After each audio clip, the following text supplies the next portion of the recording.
This week's scenario is incoming from the Steamroller 2015 packet. The scenario does not have the Killbox Artifice in effect and consists of two rectangular zones. The friendly zone can be dominated for 1 CP. The enemy zone can be controlled for 1 CP or dominated for 2 CPs. And your enemy's objective can be destroyed for 1 CP. First player to reach 5 control points or caster assassination wins the game. Hey everyone, PolarBearCub here. So this week my two lists were Nemo3 and Haley3. Since I was going against Khador, I really thought about it. I wanted to put Haley3 on the table again, but I had already played her in my previous round. So for this I decided to go with Nemo3. So Nemo3, it's a pretty standard list. It's Nemo with Dynamo, Stormwall. I have 2 Stormsmith Storm Towers, Journeyman Warcaster, Allison Jakes with a Thunderhead attached, and Strangewayes. And really this is going to be like the ultimate alpha strike. I need to be able to go first, get my stuff as far up the board as possible. Round 2, I'm going to plan on popping my feet and try to kill as much of his army as possible. Hey everybody, Taodark here. For the round 2 of this scramble, I've got pitted up against PolarBearCub and his Cygnar lists. I'm not exactly too thrilled about the matchup, mostly because I feel like it's a major game of list chicken for me. If I run the Karchev list and he drops Haley 3, then Karchev's going to have issues trying to deliver jacks and such like that through the cloud wall. And anything that my jacks do manage to get done, she could theoretically bring back, and it's as if my jacks never even had any activations. If I turn around and I drop the E-Zerkova list and he drops the Nemo list, she doesn't necessarily have a huge amount of armor available to her, or armor cracking available to her, so I think I'd kind of struggle in that matchup as well. I decided to go with my E-Zerkova 2 list, partially because of the 2 matchups, I'm most concerned about him dropping Haley 3. She's the new hotness, but with the ability to basically run the Outriders up and then feet to clear off anything behind the cloud wall and potentially knock out that cloud wall, I feel like I have a potential there. And if he does drop the Nemo list, I could always just potentially go for the assassination, as Nemo's a relatively squishy caster. So let's see how it plays out.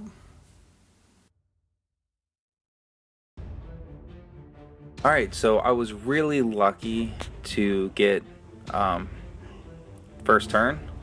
So unfortunately with this, I did not get the hill, but I think with this list in particular, it's more important for me to be able to go first. I am running his theme force, so it's tier 4, so I get 2 extra inches of deployment. She's going to help me get up the board faster to really make my round 2 be turn effective as possible.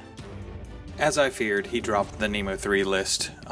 So unfortunately in this scenario, with the jacks and the fact that I lack any major armor cracking, he's not going to have too much of an issue putting himself into the zones, contesting the zones, and then just shooting the objective at afar, and then basically just whittling down my troops in order to just score on control, basically deny me the scenario.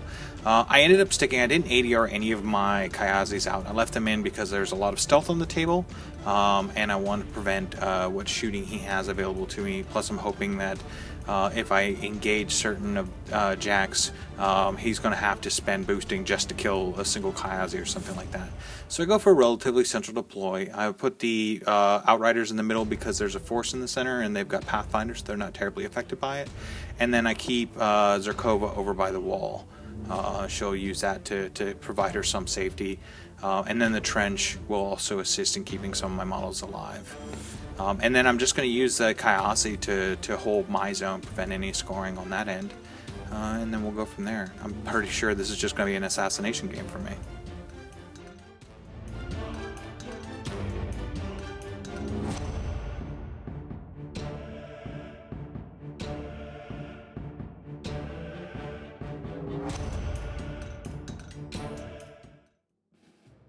Alright, turn 1 of the game. So, a couple things about Nemo's theme force is that all your jacks that are in your battle group get a free focus point. That's awesome, except for the Thunderhead was not in my battle group, and I did not think about it, so the Thunderhead did not get a focus point. So, anyways, Storm Towers activated, they ran. Ran because next turn they're not going to be able to move and shoot. Thunderhead activated, he walked forward his full speed. Next, Dynamo activated, and Dynamo, guess what he did? He ran. So one thing about Nemo's theme force as well is that you can drop any number of pods the first turn, actually before you do anything else during your control phase, I believe. Anyways, before activations and all that fun stuff, I think it's while you're setting up. I didn't do it. I probably could have, because I could have dropped the storm pod right into one of the zones to kind of have it as a control. I just didn't think about it. So Jake did next. Jake's activated. She walked up. She put sidekick on, and I believe she also spent a focus point to energize him 1 inch forward. So not a full run. Didn't get that 10 inches. Only got like 6. Next, what Nemo's doing is he's walking up. Gonna walk up Jake's as well. Not Jake, sorry. Gonna walk up Finch as well. He has 4 focus points on him, so what he ended up doing is he put full throttle on Stormwall, and he put... that's really it. Actually, that's all he did, I believe.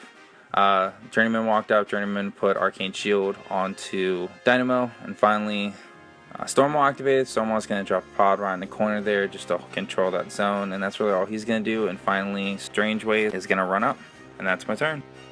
Khador, turn 1. So as I mentioned in my deployment, this is going to be an assassination game for me. I need to get myself into position and just go for a hard turn to assassination. If I can't pull it out, I'm not seeing many options available to me, to be honest. I'm going to activate the Kayazi Eliminators. I want to hard flank them because I want to get them around to potentially get at Jake's.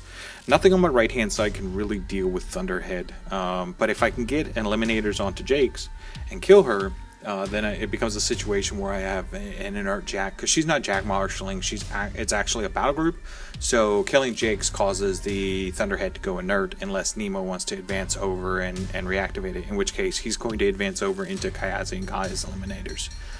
So I don't think that's going to be the case, and it will just become an inert Thunderhead, which is about the only way I'm going to deal with that hand side. Also, getting some Eliminators on the Storm Towers would be nice to shut them down. But for the most part, the Kayazi are just going to go into the zone. I move up Iris. I want to take a shot at the Storm Tower. If I hit the Storm Tower and kill it, I will be able to knock out the rangefinder, which means that he loses that +2. And I'm just barely in, but I end up shooting and killing off the assistant, the spotter, so that way that the Storm Tower doesn't get the +2. I advance up the Outriders, and that's basically just to get them up into position, get ready for that turn 2. Because he's got because they've got Pathfinder, I'm not concerned about the woods. My big thing is to get them in range so that next turn they could advance up, they can spray, and then I can have E-Zerkova advance up feet, and I can get a second spray out of them. Their defense 15 because of the snow shroud, they always have concealment. So I think that's probably, there's not really much else that's going to protect them. 1 or 2 of them are behind the woods, so they're kind of out of way of being shot at. I may lose 1 or 2 next turn, but if I can get 3 of them up there, I think 3 sprays, especially under Occult Whispers, when I feed, will be good enough.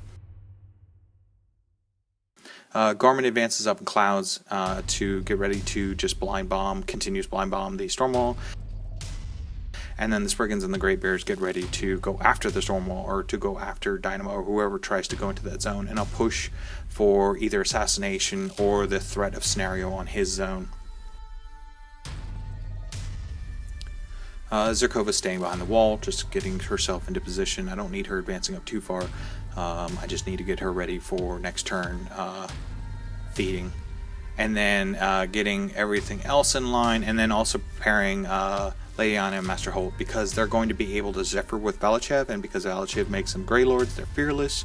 They get to gain the benefit of feet turns, so I could potentially harm both the Stormwall and Dynamo next turn. So just get everything ready for that assassination / heavy feet turn.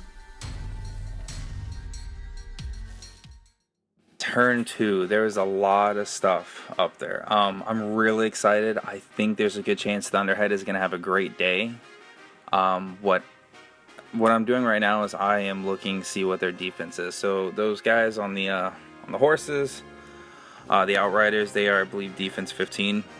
What stinks is one of my Stormsmith Storm Tower models did die. Stinks about that is that now he's going to be a Rat 5 instead of a Rat 7.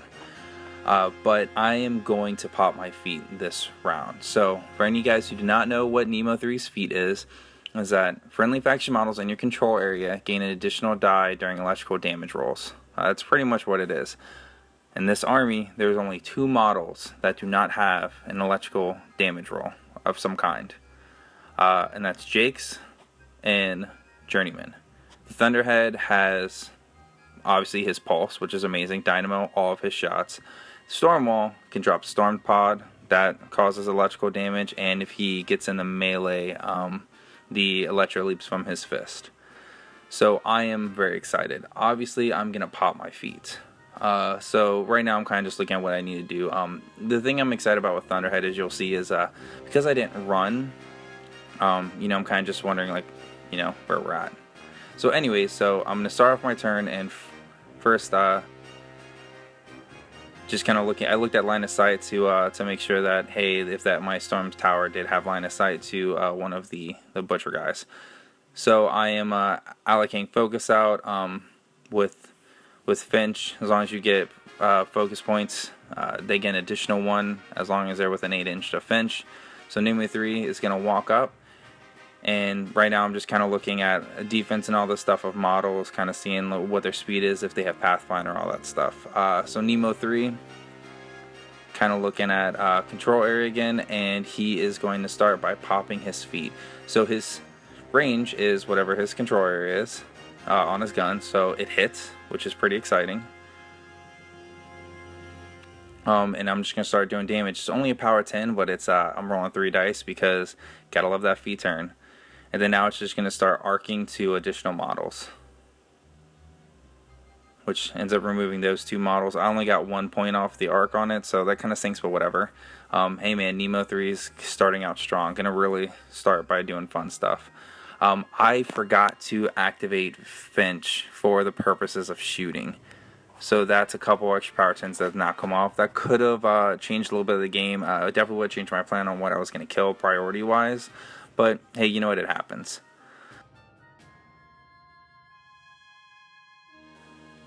So now what I'm trying to do is I'm trying to figure out, hey, is a Stormsmith Storm Tower within range of one of his models? I believe it is one of the Doom Reaver models. So we're just looking at inches, and I end up being a 1/8 of an inch out or something like that, just enough where I miss it. Extremely frustrating, but it happens. You know, whatever, it happens. So next what I'm doing is I activated the Journeyman.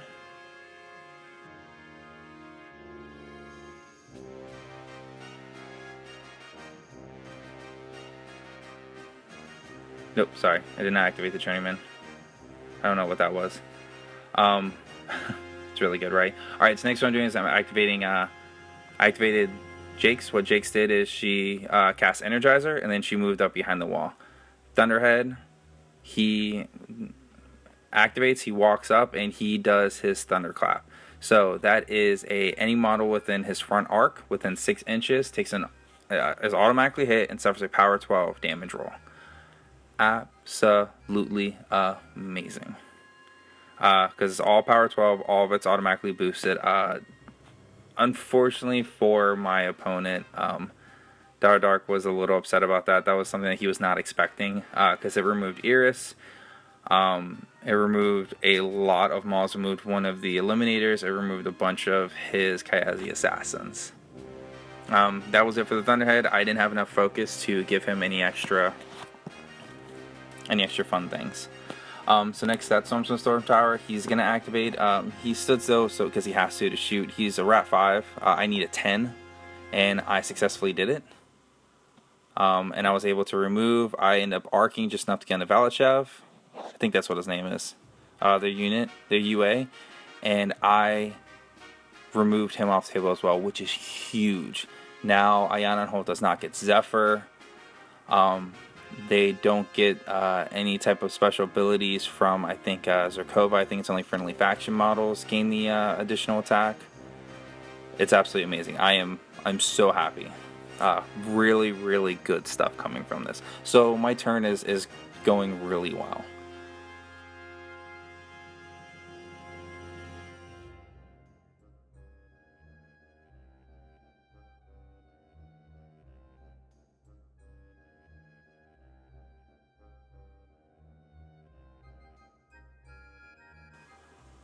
Alright, so now what I'm doing is I'm looking at Thunderhead. What I want to do is Thunderhead, I'm going to use him to start shooting some things, removing some stuff off the table. So I'm walking up, getting him pretty close. I want to drop a pod. I want to kill one of those eliminators, as well as I really, really want to kill Gorman.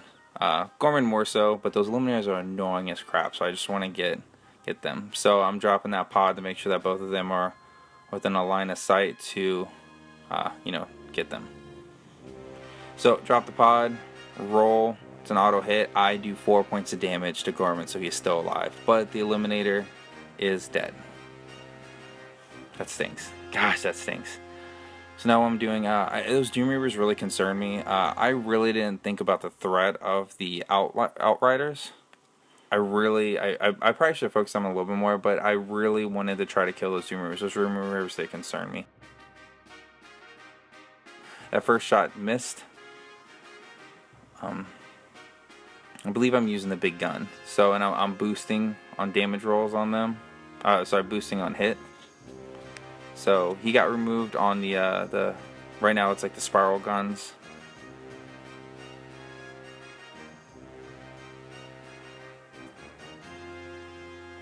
You know, in all honesty, I probably should have tried to shoot Gorman with that. I don't know why I didn't try to kill Gorman with one of the shots, because he was in with that spiral shot. He was definitely within. I decided to shoot at the Jack instead. That wasn't a good move.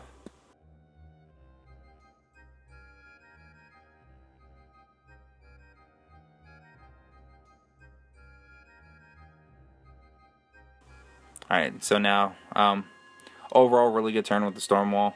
Could have done a little bit more, but hey, you know what? Dice rolls happen. I'm having a very good turn right now. So next I'm activating Dynamo. Dynamo has 3 focus on him. What I'm going to try to do is remove the Doom Reaver and some of those Great Bears. So obviously I'm going to do his auto shot. I'm boosting the attack roll, even though I do get the free reroll from Nemo. I'm more concerned about doing hitting as opposed to doing the damage. So I really want to make sure that I'm hitting, because he's starting out a really high power and it's all additional. I'm already rolling 3 dice of damage. I don't have anything that's really concerning. That's a high enough armor at this point. So between my shots, I remove 2 of the Doom Reavers, or the 2 Doom Reavers, and I removed his last hit, 2 of his guys for the Great Bears. So there's only 1 Great Bear left. And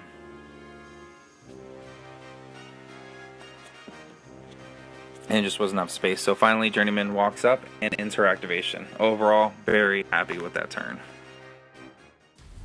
Khador turn 2.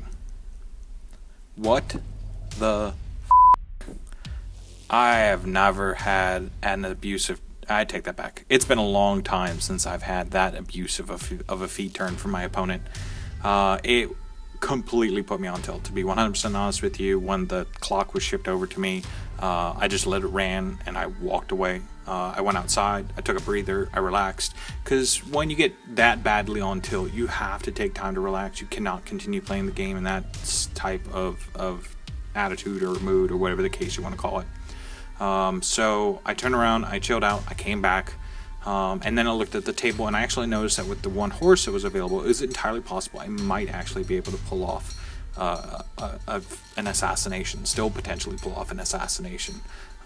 It's going to be risky, and it's going to require some high spikes on damage, but it's still possible. And I guarantee you, on tilt, I would never have even seen that possibility. I would have immediately assumed doom, everything sucks. So taking that breather was good. I came back, I looked at the table, and I think I have a plan.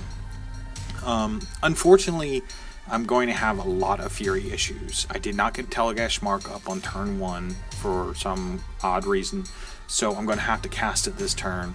That's going to be 3 of my stack. Or I'm sorry, 2 of my stack. I need to put up a Call Whispers, that's 3. That leaves me only 2, which means that on my feet turn, I'm going to get 1 Dissolution Bolt and 1 Horror Frost. That's it. Now, had I made it an upkeep spell, then I would have 3, and I would be able to get 2 Horror Frosts off. Not to mention that there's a little bit of an issue with when you're using Arcane Secrets from Silas. It's the very first spell you cast that the 2 dice go to, and by putting up Telgash Mark, I'm actually not using his ability to my best of my abilities, because it would go to waste. I basically run my Kaya's the Eliminator that I had floating over in the corner to get in position so that E-Zerkova can advance up and put Telgash Mark on it, and I'm using that as a node. Because she has parry, I didn't have to worry about taking free strikes or anything like that from the Stormwall, so I was good on that part, and she can draw line of sight to Nemo. And then I advance up, I lob a blind bomb at the Stormwall, which I managed to miss, and then I turn around and deviate, but luckily the deviation was low enough that it still clips the front of him, so the Stormwall's blinded, which means that E-Zerkova can advance into the zone and not have too much of a concern about getting punched in the face in the following turn. I activate my support again. I put Silas's Arcane Secrets up there. I put Lucky Charm from Reinhold. The Arcane Secrets is kind of an issue, as I mentioned before. It kind of plays it itself. And then I basically advance up my Horse Cab.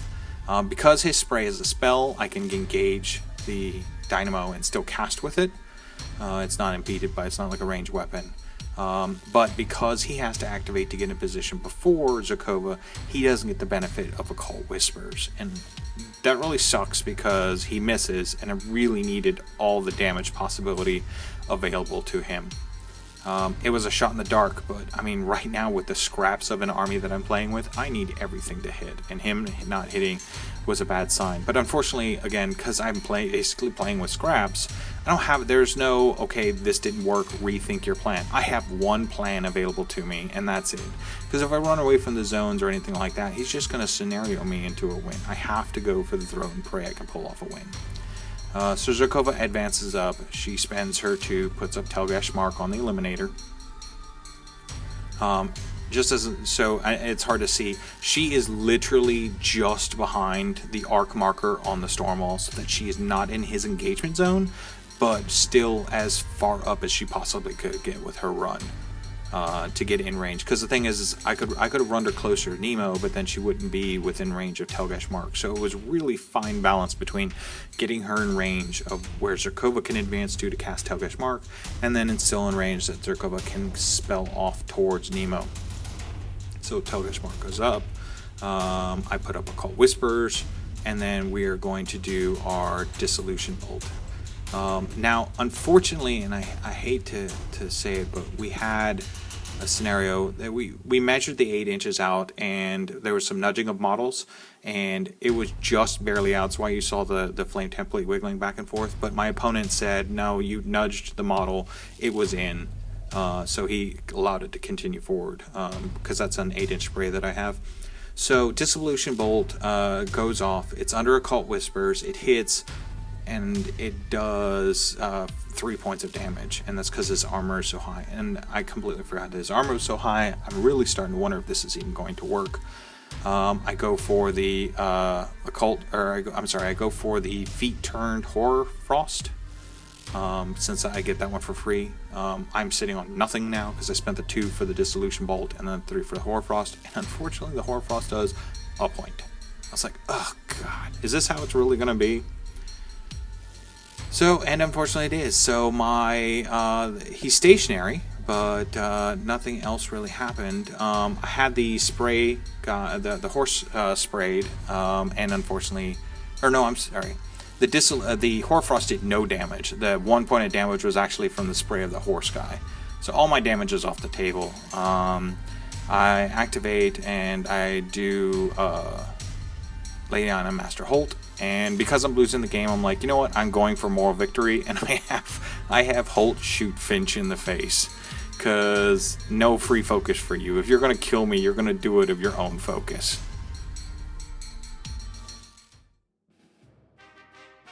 Alright, so turn 3, did not see that assassination attempt coming.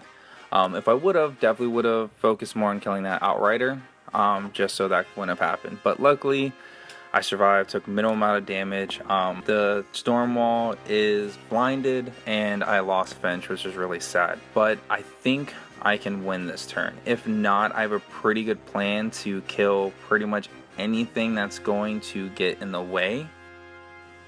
Yeah, so overall, I'm pretty happy with how it's going to go. So I'm going to start by allocating focus out. I'm going to give 3 to Dynamo.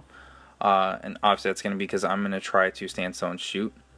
With the Stormwall, I'm debating about giving 1 or 2 to him. The reason is because I want to drop a Storm Pod. And with the Storm Pod, I'm going to boost the damage if it gets to that. It's pretty much I'm going to try to... I could drop the Storm Pod, right Ion on Holt to remove them if I need to. There's a lot of good options. So, and at the very least, if I don't win, if I don't kill this, I think I'll be okay afterwards. Yeah, so I'm just gonna get started. I started by activating Journeyman. Journeyman charges forward, and she is trying to kill that Outrider. I wanted him dead so Dynamo can stand still and shoot at E-Zerkova.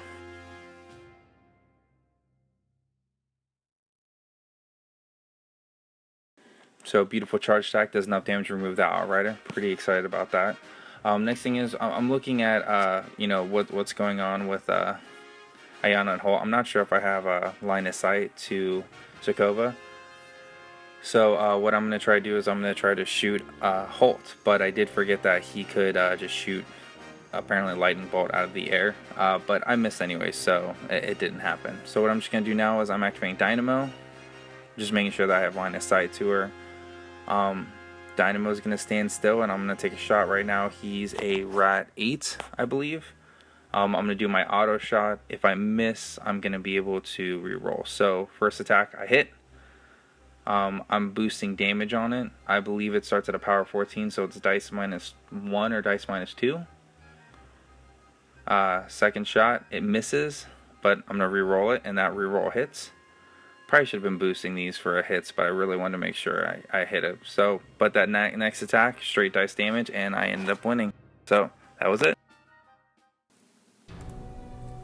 Hey everybody, Taodark here. So, it's time for some afterthoughts. Honestly, after ending turn 2, with E-Zerkova having no focus on her, no real armor to save her per se, and a Dynamo ready to just shoot over and over again on her, it was kind of a foregone conclusion for me.